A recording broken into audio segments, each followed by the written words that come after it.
Terpujilah nama Tuhan. Kita akan membaca Alkitab lagi di hari ini.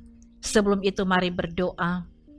Ya Tuhan, kami bersyukur Engkau memberi kami kesempatan untuk membaca Alkitab di hari ini.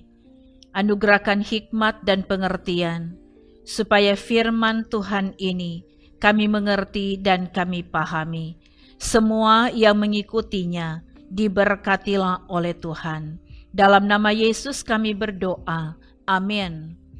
Saudara-saudara, bacaan Alkitab di hari ini dari kitab Kejadian pasal 26 sampai pasal 28. Marilah kita ikuti bacaan ini. Maka timbullah kelaparan di negeri itu. Ini bukan kelaparan yang pertama yang telah terjadi dalam zaman Abraham.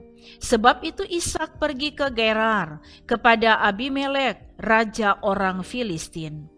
Lalu Tuhan menampakkan diri kepadanya serta berfirman, "Janganlah pergi ke Mesir, diamlah di negeri yang akan kukatakan kepadamu.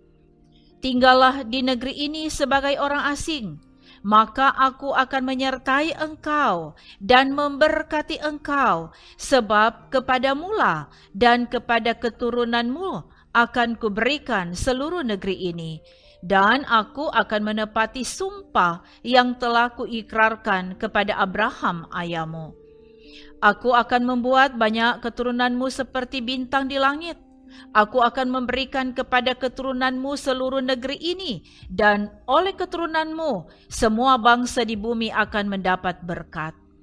Karena Abraham telah mendengarkan firman-Ku dan memelihara kewajibannya kepadaku, yaitu segala perintah, ketetapan, dan hukum-Ku. Jadi tinggallah Ishak di Gerar. Ketika orang-orang di tempat itu bertanya tentang istrinya, berkatalah ia, 'Dia saudaraku.' Sebab ia takut mengatakan, 'Ia istriku,' karena pikirnya, jangan-jangan aku dibunuh oleh penduduk tempat ini karena Ribka, sebab elok parasnya. Setelah beberapa lama ia ada di sana, pada suatu kali menjenguklah Abimelek, raja orang Filistin itu dari jendela. Maka dilihatnya Ishak sedang bercumbu-cumbuan dengan Ribka istrinya. Lalu Abimelek memanggil Ishak dan berkata, 'Sesungguhnya dia istrimu. Masakan engkau berkata dia saudaraku?' Jawab Ishak kepadanya, 'Karena pikirku, jangan-jangan aku mati karena dia.' Tetapi Abimelek berkata, 'Apakah juga yang telah kau perbuat ini terhadap kami? Mudah sekali terjadi, salah seorang dari bangsa ini tidur dengan istrimu, sehingga dengan demikian engkau mendatangkan kesalahan atas kami.'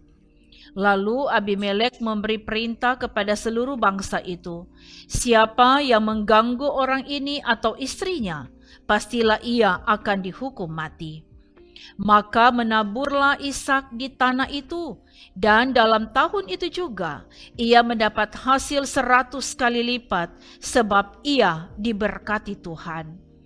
Dan orang itu menjadi kaya, bahkan kian lama kian kaya, sehingga ia menjadi sangat kaya. Ia mempunyai kumpulan kambing domba dan lembu sapi, serta banyak anak buah, sehingga orang Filistin itu cemburu kepadanya. Segala sumur yang digali dalam zaman Abraham ayahnya oleh hamba-hamba ayahnya itu telah ditutup oleh orang Filistin dan ditimbun dengan tanah. Lalu kata Abimelek kepada Ishak, 'Pergilah dari tengah-tengah kami, sebab engkau telah menjadi jauh lebih berkuasa daripada kami.' Jadi pergilah Ishak dari situ, dan berkemahlah ia di lembah Gerar, dan ia menetap di situ. Kemudian Ishak menggali kembali sumur-sumur yang digali dalam zaman Abraham ayahnya, dan yang telah ditutup oleh orang Filistin sesudah Abraham mati. Disebutkannya nama sumur-sumur itu menurut nama-nama yang telah diberikan oleh ayahnya. Ketika hamba-hamba Ishak menggali di lembah itu, mereka mendapati di situ mata air yang berbual-bual airnya. Lalu bertengkarlah para gembala Gerar dengan para gembala Ishak. Kata mereka, air ini kepunyaan kami. Dan Ishak menamai sumur itu Esek, karena mereka bertengkar dengan dia di sana. Kemudian mereka menggali sumur lain, dan mereka bertengkar juga tentang itu. Maka Ishak menamai sumur itu Sitna. Ia pindah dari situ dan menggali sumur yang lain lagi. Tetapi tentang sumur ini mereka tidak bertengkar. Sumur ini dinamainya Rehobot. Dan ia berkata, sekarang Tuhan telah memberikan kelonggaran kepada kita sehingga kita dapat beranak cucu di negeri ini. Dari situ ia pergi ke Beersheba. Lalu pada malam itu Tuhan menampakkan diri kepadanya serta berfirman, Akulah Allah ayahmu Abraham, janganlah takut, sebab aku menyertai engkau. Aku akan memberkati engkau dan membuat banyak keturunanmu karena Abraham hambaku itu. Sesudah itu Ishak mendirikan mezbah di situ dan memanggil nama Tuhan. Ia memasang kemahnya di situ, lalu hamba-hambanya menggali sumur di situ. Datanglah Abimelek dari Gerar mendapatkannya bersama-sama dengan Asuhat, sahabatnya, dan Pikhol, kepala pasukannya. Tetapi kata Ishak kepada mereka, Mengapa kamu datang mendapatkan aku? Bukankah kamu benci kepadaku dan telah menyuruh aku keluar dari tanahmu? Jawab mereka, Kami telah melihat sendiri bahwa Tuhan menyertai engkau. Sebab itu kami berkata, baiklah kita mengadakan sumpah setia antara kami dan engkau, dan baiklah kami mengikat perjanjian dengan engkau, bahwa engkau tidak akan berbuat jahat kepada kami, seperti kami tidak mengganggu engkau, dan seperti kami semata-mata berbuat baik kepadamu, dan membiarkan engkau pergi dengan damai.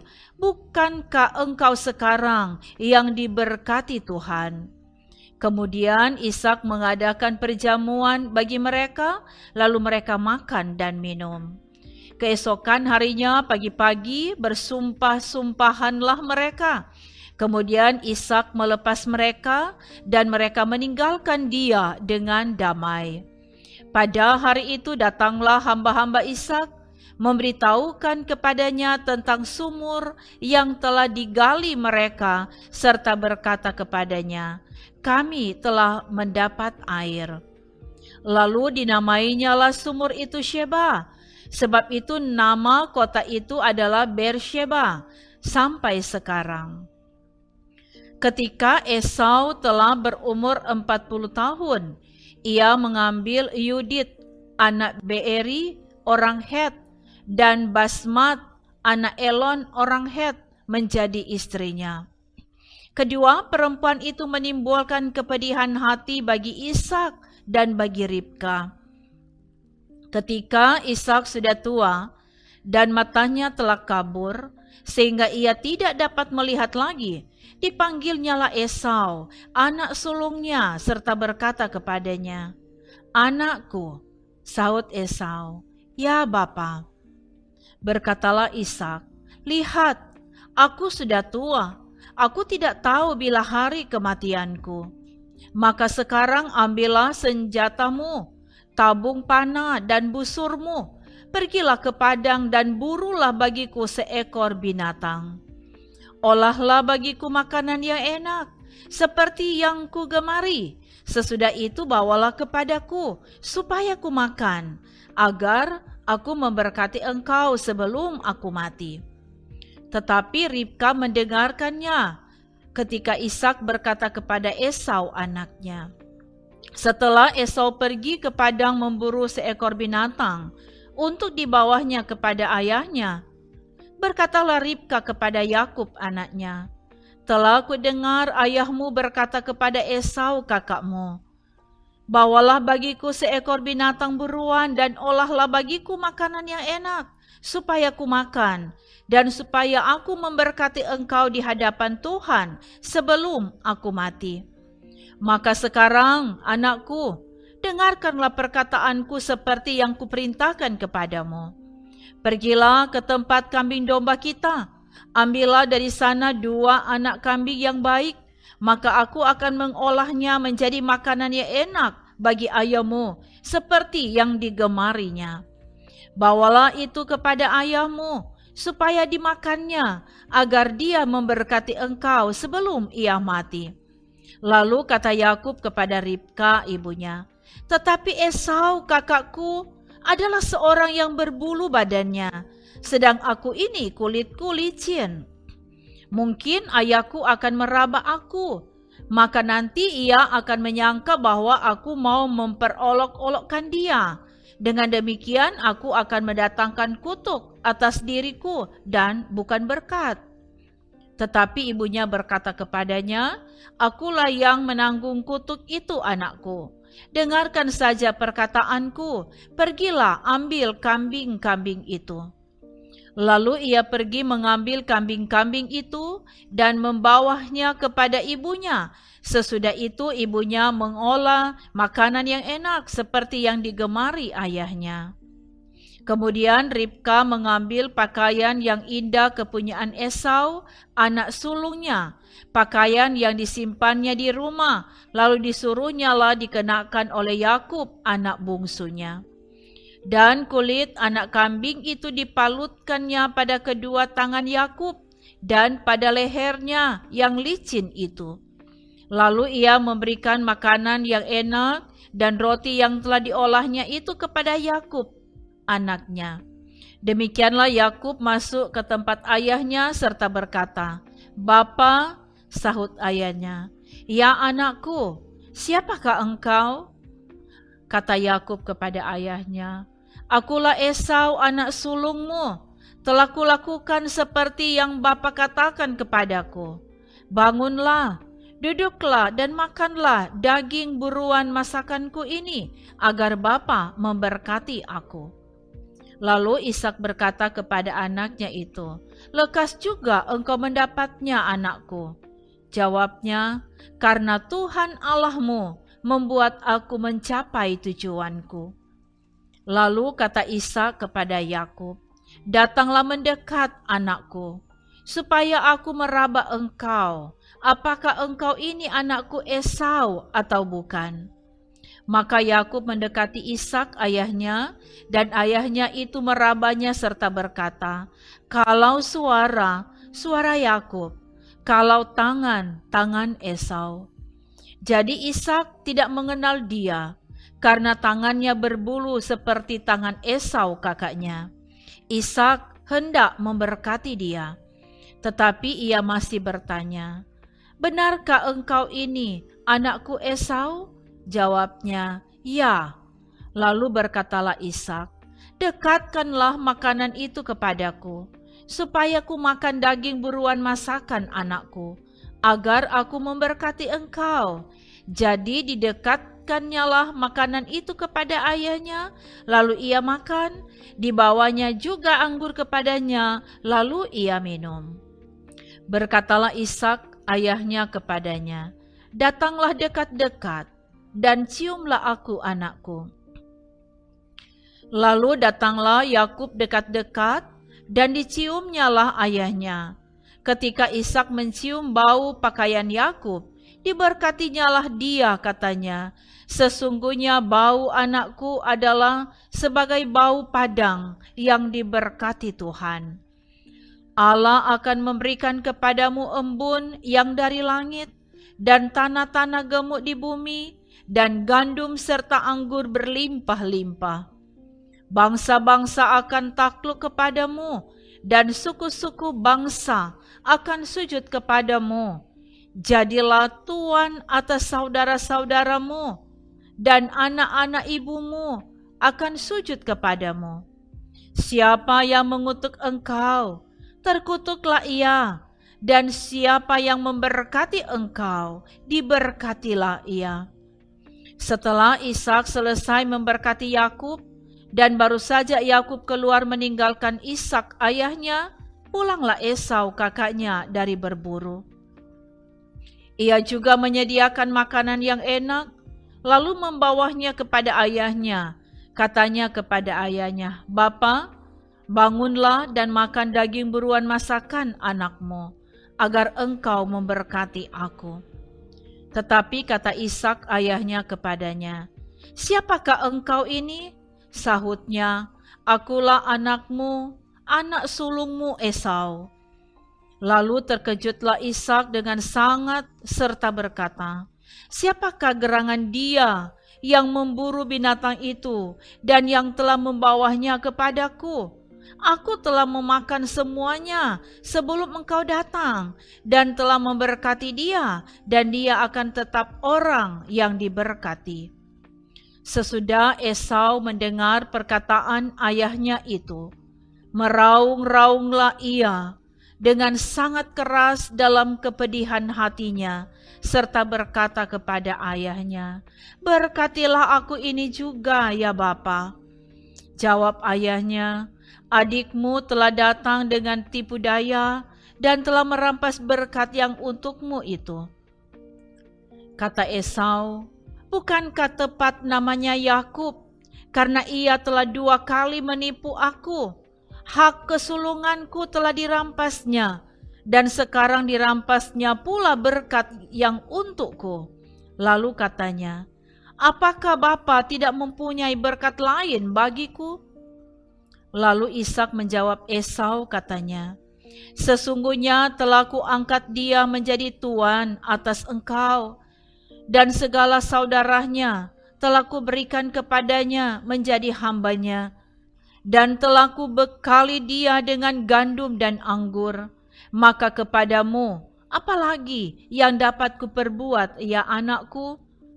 Kata Esau kepada ayahnya, "Hanya berkat yang satu itukah ada padamu, ya Bapa? Berkatilah aku ini juga, ya Bapa." Dan dengan suara keras menangislah Esau. Lalu Ishak ayahnya menjawabnya, "Sesungguhnya tempat kediamanmu akan jauh dari tanah-tanah gemuk di bumi, dan jauh dari embun dari langit di atas. Engkau akan hidup dari pedangmu, dan engkau akan menjadi hamba adikmu. Tetapi akan terjadi kelak, apabila engkau berusaha sungguh-sungguh, maka engkau akan melemparkan kuk itu dari tengkukmu." Esau menaruh dendam kepada Yakub karena berkat yang telah diberikan oleh ayahnya kepadanya. Lalu ia berkata kepada dirinya sendiri, "Hari-hari berkabung karena kematian ayahku itu tidak akan lama lagi. Pada waktu itulah Yakub adikku akan kubunuh." Ketika diberitahukan perkataan Esau, anak sulungnya itu kepada Ribka, maka disuruhnyalah memanggil Yakub, anak bungsunya, lalu berkata kepadanya, "Esau kakakmu bermaksud membalas dendam, membunuh engkau. Jadi sekarang anakku, dengarkanlah perkataanku. Bersiaplah engkau dan larilah kepada Laban saudaraku ke Haran, dan tinggallah padanya beberapa waktu lamanya, sampai kegeraman dan kemarahan kakakmu itu surut daripadamu, dan ia lupa apa yang telah engkau perbuat kepadanya. Kemudian aku akan menyuruh orang menjemput engkau dari situ. Mengapa aku akan kehilangan kamu berdua pada satu hari juga?" Kemudian Ribka berkata kepada Ishak, "Aku telah jemu hidup karena perempuan-perempuan Het itu. Jikalau Yakub juga mengambil seorang istri dari antara perempuan negeri ini, semacam perempuan Het itu, apa gunanya aku hidup lagi?" Kemudian Ishak memanggil Yakub, lalu memberkati dia serta memesankan kepadanya, katanya, "Janganlah mengambil istri dari perempuan Kanaan. Bersiaplah, pergilah ke Padan Aram ke rumah Betuel ayah ibumu, dan ambillah dari situ seorang istri dari anak-anak Laban saudara ibumu. Moga-moga Allah yang Maha Kuasa memberkati engkau, membuat engkau beranak cucu, dan membuat engkau menjadi banyak, sehingga engkau menjadi sekumpulan bangsa-bangsa. Moga-moga Ia memberikan kepadamu berkat yang untuk Abraham, kepadamu serta kepada keturunanmu, sehingga engkau memiliki negeri ini yang kau diami sebagai orang asing, yang telah diberikan Allah kepada Abraham. Demikianlah Ishak melepas Yakub, lalu berangkatlah Yakub ke padang Aram, kepada Laban anak Betuel orang Aram itu, saudara Ribka ibu Yakub dan Esau. Ketika Esau melihat bahwa Ishak telah memberkati Yakub dan melepasnya ke padang Aram untuk mengambil istri dari situ, pada waktu ia memberkatinya, ia telah memesankan kepada Yakub, "Janganlah ambil istri dari antara perempuan Kanaan." Dan bahwa Yakub mendengarkan perkataan ayah dan ibunya dan pergi ke padang Aram. Maka Esau pun menyadari bahwa perempuan Kanaan itu tidak disukai oleh Ishak ayahnya. Sebab itu ia pergi kepada Ismail dan mengambil Mahalat menjadi istrinya, di samping kedua istrinya yang telah ada. Mahalat adalah anak Ismail, anak Abraham, adik Nebayot. Maka Yakub berangkat dari Beersheba dan pergi ke Haran. Ia sampai di suatu tempat dan bermalam di situ, karena matahari telah terbenam. Ia mengambil sebuah batu yang terletak di tempat itu dan dipakainya sebagai alas kepala, lalu membaringkan dirinya di tempat itu. Maka bermimpilah ia, di bumi ada didirikan sebuah tangga yang ujungnya sampai di langit. Dan tampaklah malaikat-malaikat Allah turun naik di tangga itu. Berdirilah Tuhan di sampingnya dan berfirman, "Akulah Tuhan Allah Abraham, nenekmu, dan Allah Ishak. Tanah tempat engkau berbaring ini akan kuberikan kepadamu dan kepada keturunanmu. Keturunanmu akan menjadi seperti debu tanah banyaknya, dan engkau akan mengembang ke sebelah timur, barat, utara, dan selatan. Dan olehmu serta keturunanmu, semua kaum di muka bumi akan mendapat berkat. Sesungguhnya aku menyertai engkau, dan aku akan melindungi engkau kemanapun engkau pergi.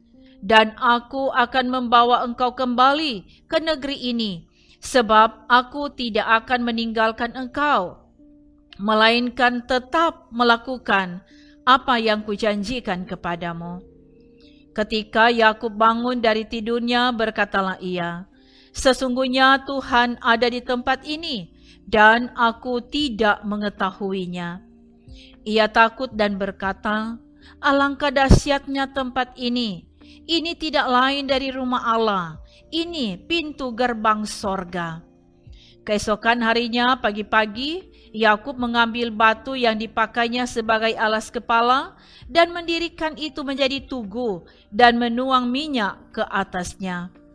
Ia menamai tempat itu Betel. Dahulu nama kota itu Luz. Lalu bernasarlah Yakub, "Jika Allah akan menyertai dan akan melindungi aku di jalan yang kutempuh ini, memberikan kepadaku roti untuk dimakan dan pakaian untuk dipakai, sehingga aku selamat kembali ke rumah ayahku, maka Tuhan akan menjadi Allahku. Dan batu yang kudirikan sebagai tugu ini akan menjadi rumah Allah. Dari segala sesuatu yang engkau berikan kepadaku, akan selalu kupersembahkan 1/10 kepadamu." Demikian bacaan Alkitab. Terima kasih saudara-saudara setia mengikutinya. Tuhan memberkati.